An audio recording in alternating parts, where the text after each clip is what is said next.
Hey guys, welcome back to another video in the 92 F1 rebuild series. In today's video we're going to be starting on the steering for the front of the truck. This is something that we kind of haven't been looking forward to because we know it's going to be a lot of work, but I for one have a lot to learn when it comes to steering. Christian's done it on this truck originally as well as on Ryan's Ranger, so you have some experience doing this stuff. I have a lot to learn, so you're going to have to teach me a lot. In this video, we are going to be working on the spindles and getting the steering arms done, as well as probably getting the swingers made that are going to be mounted off the frame rails of the truck. But Christian has already gone ahead and got the steering arms cut off that came with the camber spindles. And why'd you go ahead and do that? So the steering arms that were on this spindle before, which is right here, were a little bit small. It goes like this. We're a little bit small for what we want to be doing. So when I talk about small, that's just the length of the arm right here coming off the end of the spindle. So with us running a 39-inch tire on this truck, with this arm being as small as it is, it's letting the tire have a lot of leverage on the tie rods and everything else in the steering system. So what I want to do, and what you can kind of see right here, let me grab this template. You can see right here, this arm is still on this spindle. And you can see how small these arms are compared to just the tire and the wheel setup as it is, just sitting in there. So what I'm gonna do is, this is gonna be our lower tab now. So we're gonna extend it out basically to where it's almost touching the inside of the wheel right there. And the longer you make this steering arm, the more leverage the steering has on the tire. And it's also gonna change the way that the truck turns a little bit. It's gonna make it to where the steering isn't as quick as it was before. But having more leverage on the steering system compared to having more leverage on the tire is going to be better, just because it's going to make the truck want to go straight more, and it's also going to make the steering not as kind of jerky. Floppy, yeah. And there's a few things you got to keep in mind. One, like you're saying, to the wheel of the truck. The other is Ackerman. That's going to play with the Ackerman a little bit. Yes. In the dirt, we're not as concerned about that, but on the street, if you're designing some sort of steering system, you definitely got to keep that in mind. Yeah, with these I-beam trucks, trying to build it to this extent, there's always going to be a give and a take depending on what you're doing. Yeah, depending on what you're doing. Beams definitely have interesting geometry, and you got to sacrifice some things to get others. Yeah. So definitely not ideal if you're all into geometry, but we just like beams because that's what came on these Ford trucks, and we like just seeing the camber change throughout the travel.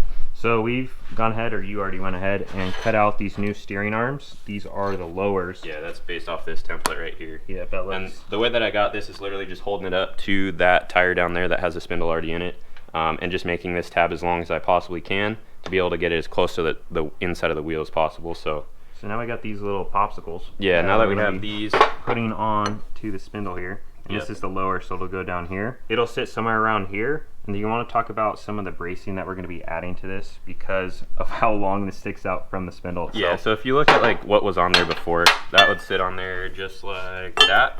And it only had the two tabs coming off and then the two kind of bracing pieces that tie the two tabs together. And that's fine with the steering arm being this short. We never had an issue with this setup, obviously. But now that the arm is going to be so much longer, what I'm going to do is take this 1 3/4 120 wall piece of tubing and then cap the ends of these pieces of plate right here. And then when that's sitting on here, the tube will be sticking off, and then I'll do some plate work that ties it back into here. This side's going to be a little bit shorter because the center of the spindle, or the snout, is a little bit lower on this entire spindle assembly. So the top side, this will sit somewhere roughly about here. I'll be able to make that side a lot taller and really be able to brace that all up. And then I'll also do the same thing with the bridging plates like that. I'll tie everything together, but it'll have a lot more structure up here and a lot more structure down here just to hold everything nice and tight. Sweet, so that's what we're working on right now. We got the lowers. We need to get the Heim bolted up to that, make the uppers, and then we can kind of start boxing everything in. Yeah. And getting that steering arm made. So that's where we're currently at. It's time to just get into building these steering arms.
spindles are done. Yeah, they are. Yeah, Chris and I spent a bunch of time doing some CAD, the cardboard kind. Getting Cardboard aided design. The cardboard type. Getting the steering arms all designed and built.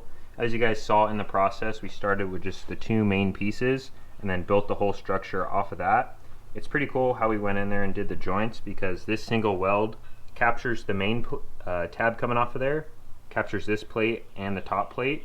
It's a little bit different. I'd say that is an upgrade. But you do need to gusset it a little bit more the longer you come out from the spindle, because there's so much more leverage on those tabs. But I think we still went probably a little bit overkill. Yeah, definitely. I kind of based this design off of what I was talking with Andrew Cho at Richer Racing about. He has his Dana 44 spindle set up really similar to this, with the tube capturing where the bolt actually goes in. So you can see it's just a piece of 1 3/4 120 wall tube cut at a 25-degree angle, and then that's where the bolt goes through on top and bottom, and then you just run your plate work over to the spindle, just to kind of keep everything nice and tidy. And I think they definitely came out really good for our first time ever doing this deal. Yes. So I think we'll probably break the 2 1/4 snouts off of this spindle before Absolutely. the steering arms come off. These things aren't going anywhere. Christian and I probably have between 10 and 12 hours working on this to get it all wrapped up. Between the two, yeah. Yeah, about a day and a half. But I think it's worth it, because these things came out awesome. Absolutely freaking killed it on the welding. But now it's time to get these on the truck, and we get to start messing with swingers and trying to design the that. fun part.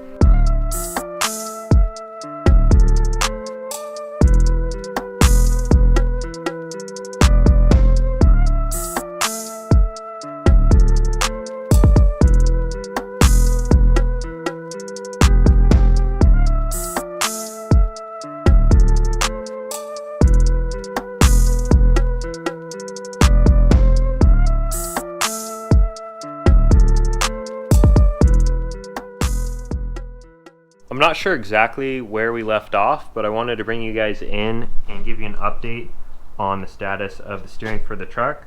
Clearly we have one of the beams off, and you saw us make new beam mounts as well. We're hitting sort of a struggle when it comes to steering, with things just not wanting to clear. We weren't aware how tight some of the clearances would be when it comes to the tie rods and the swingers, and just looking at it, once we had everything with the steering arms mocked up on there, we could tell that it was all going to be really tight. The main issue that we've ran into is with this beam in there, the tie rod that would go from this steering arm over to the swinger on the other side, that tie rod would come in contact with this swinger. So we're trying to massage everything just to get it to clear, and that's led to us, one, remaking the beam pivots, because if you look on this side with the steering arm, we want that tie rod as close to here as possible, and the beam mount was right in the way, and the tie rod would have been hitting that. So I went in SolidWorks, remade these so they have a kick in them now. That way we have clearance to the tie rod up in here. Now the issue is the cross member. So Christian's gonna get in there right now, we marked it, and he's gonna do some cutting. That way the tie rod has clearance. And all that's allowing us to do is to move this swinger as far back as possible, so we have more clearance with the tie rod that's coming from this steering arm to the swinger on the other side of the frame rail. I'm sure that's a little confusing without having any references or being able to see exactly what I'm talking about, but once we get this cut, we'll get our little mock-up tie rod in there, and you guys might understand a little bit better as to what I'm talking about. You gonna cut her up? I'm gonna do it. Finally cutting out this cross member like we should have done from the start. Nah.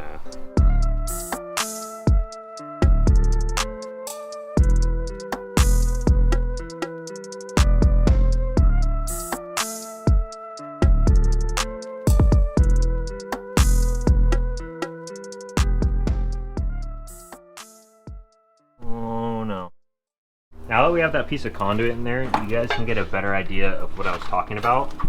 The Heim is going to be obviously in the middle of these 2 tabs, and that's where the tie rod's going to be. So this is a little bit low right now, but we're just sitting it in there for mock-up real quick. So that's essentially where the tie rod will be. And this isn't full lock to the right. We'll probably have a little bit more angle than this, but it's decently close. You can see that the clearance to the beam pivot is fine. And then let me hop over to the other side to show you how we're looking here. So we ran this through, we tacked on this 1.5 inch piece of tubing, it's spaced off of the frame rail a little bit, so it'll have clearance there. The 2 tabs that are going to come down off of here and mount the tie rod are going to be on the right hand side of this, and it's going to come down. So that's what we're trying to get our tie rod in line with currently. And what's it hitting up in there, Christian? The crossmember still. Okay, so we're going to have to bring that crossmember back a little bit more. Cutting it out helped for sure a little bit, but now we need to get either the stone disc or the flappy disc. No, Just bring. I need more than that. Oh, you're gonna use the cutoff? Yeah. Okay, we're really going for it. So we're just gonna need to bring that crossmember back a little bit more. That way, what's up? About an inch. About an inch? Okay. That way, this whole tie rod can be angled more, and it'll be in line with that swinger. Hey, Christian. There's a swinger on the truck, dude. If you want to call that swinger, I mean. What? How about that? Isn't that amazing?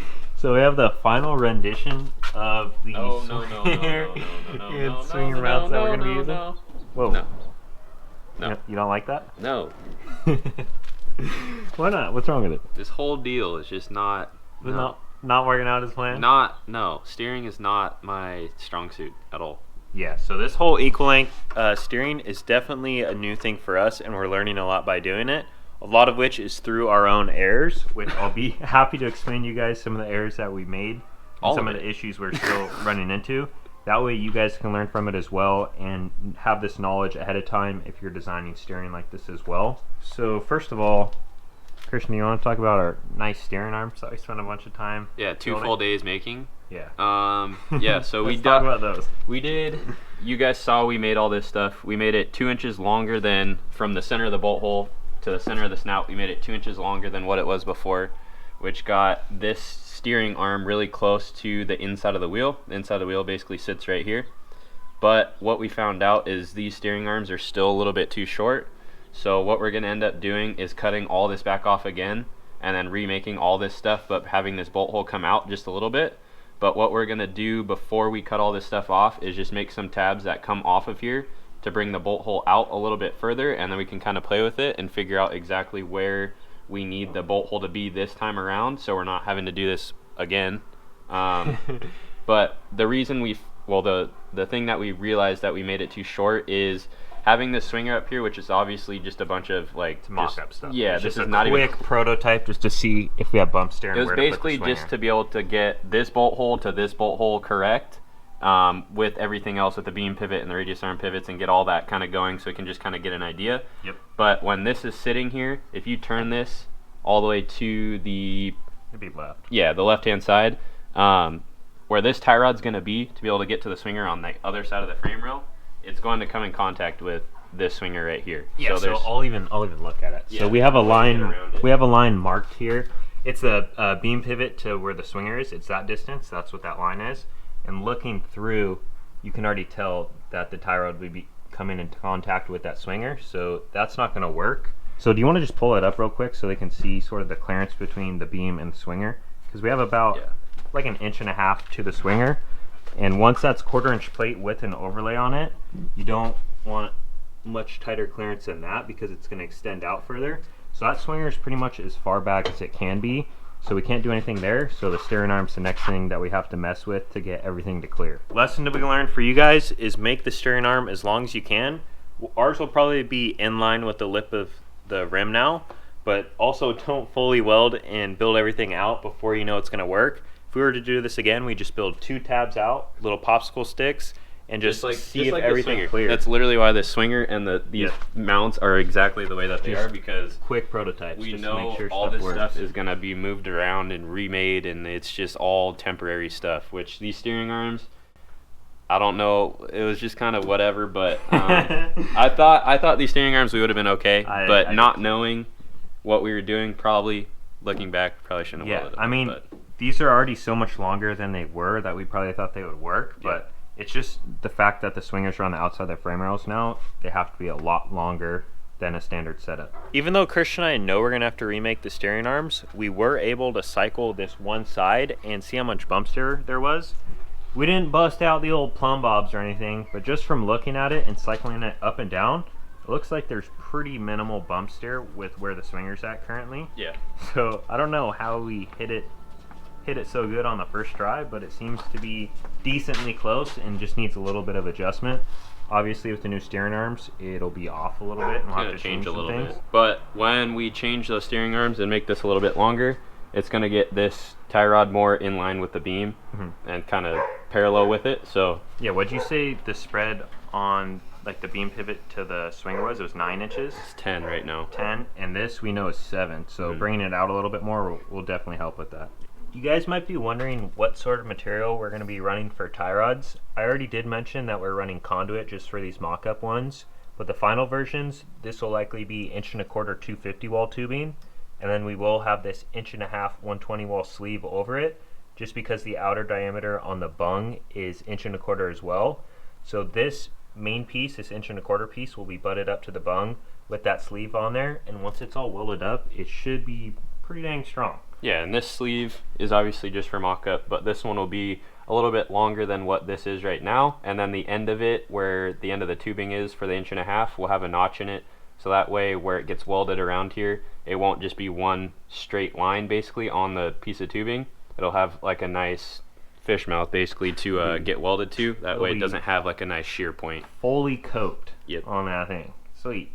So yeah, we'll do that. You guys will see that once we're doing the final tie rods, but in case anyone's wondering, I did want to mention that. So we're going to end this video here. I know it may seem like we didn't get a ton of stuff done, but hopefully for you guys that are building the steering setup on your own, it gave you a lot of information to get started and possibly even saved you time on some errors like we had. So if you guys enjoyed this one, please leave a like, comment, and subscribe. See you in the next one. Oh, dude.